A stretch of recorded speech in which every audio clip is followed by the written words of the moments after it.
Richard, I'm just going to ask you a few questions about Dawlish, and you've grown up here and what you kind of do at the moment. Yeah, well, I've lived in Dawlish for the last 25 years. I'm a painter and decorator.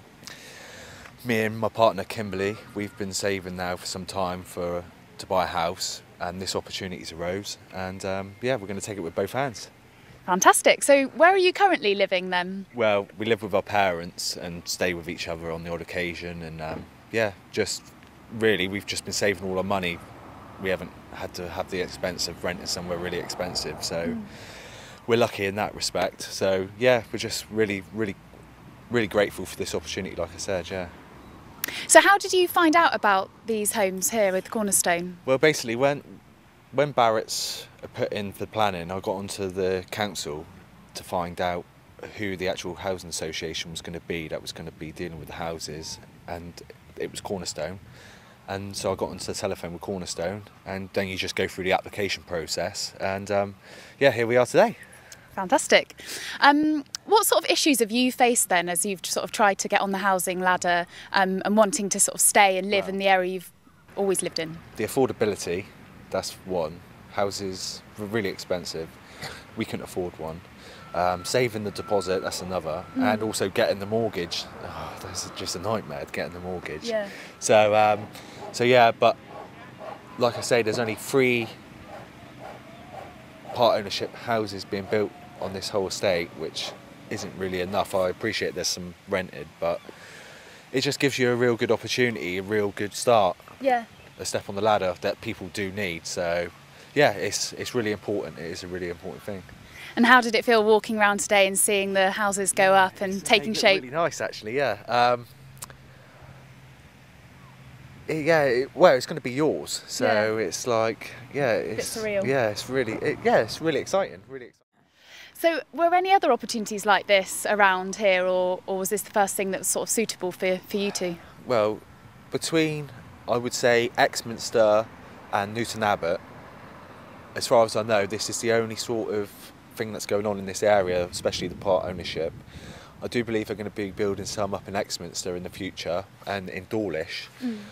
There was a site in Teignbridge that was doing the part ownership, but now that's filled up and that's finished.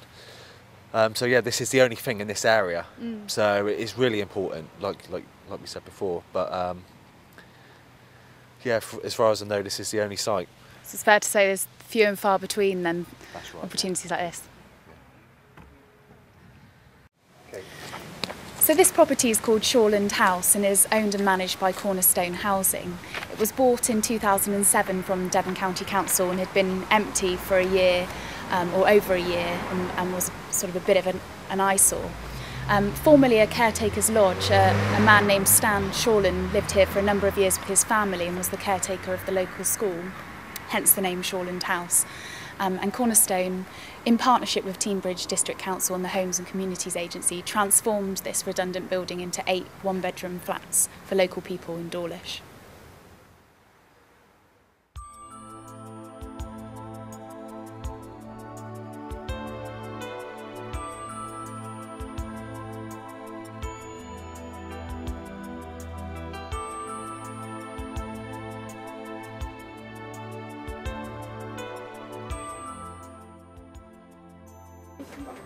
Red Rock is a fantastic resource because it provides the opportunity for young people from 14 to 16 to actually become skilled and trained in the kind of occupations and jobs that are needed for the local economy and local area.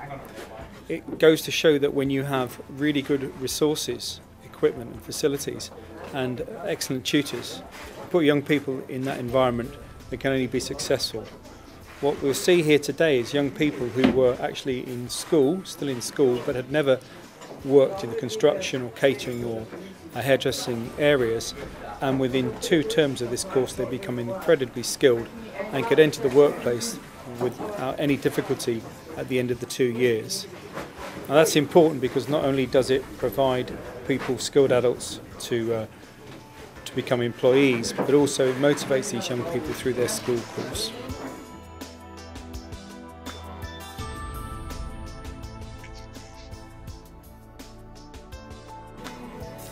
Okay, what type of job would you like to have once you leave full-time schooling? Working in my own salon, providing my own business, you know, just generally working with people. What types of jobs do you think there should be more of locally? Just stuff like in shops, stuff where you can travel, stuff in places like this, you know, like helping young people like ourselves. Do you see yourself living and working in the Dawlish area in the future? Maybe for the first part, but long term I'd like to move out because, you know, just... And what do you think is stopping people, what are the barriers that are stopping people from getting jobs locally? It's not enough, and it's just there's not enough money, there's not enough places, there's not enough houses where they can live, and there's not enough of anything. And why is it good being able to get your skills training locally here at Red Rock? Because we don't have to have the grades to, you know, go to college, and it's right opposite our school, so we don't have to travel far. And what other types of skills training do you think should be provided here? For example, you're doing hairdressing, what other things might you be interested in or your friends be interested in? Fashion, fitness, just things like that, like cooking and, you know, sewing, just like music. And how important do you think it is the training you're getting now will be in getting you to get a good job so you get an income to be able to rent or buy your own house locally? Well, it's very important because, you know, we like Lisa teaches us, you know, how to behave, how to, you know, do that and work in a salon and, you know, make our own money. So.